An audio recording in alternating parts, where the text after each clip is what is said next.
Nat Geo Wild.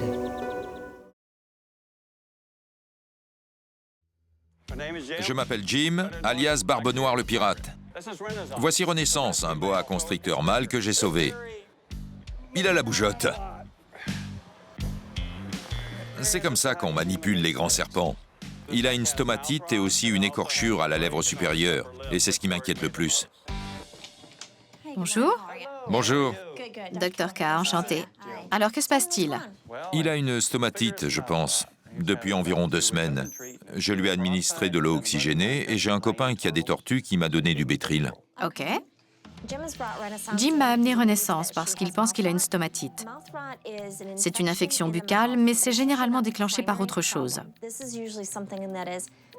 Ça peut être que l'animal n'est pas dans un environnement suffisamment chaud ou au contraire trop chaud. Les stomatites ne guérissent pas toutes seules et peuvent entraîner une septicémie et la mort de l'animal. Il avait une tache ici qui m'inquiétait vraiment.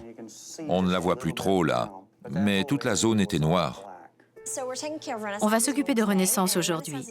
Son propriétaire a fait ce qu'il fallait. Il a bien évalué la gravité du problème et il nous l'a amené. Il s'en occupe extrêmement bien.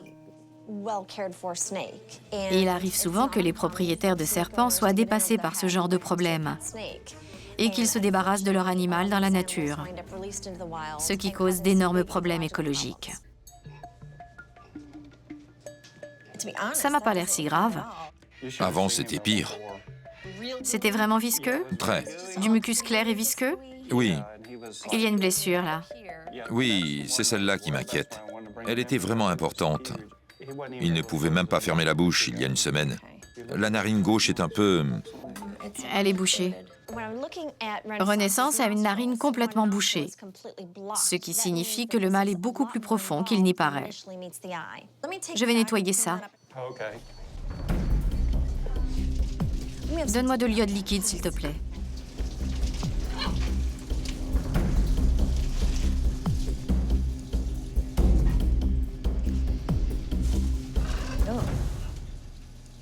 C'est pas bon.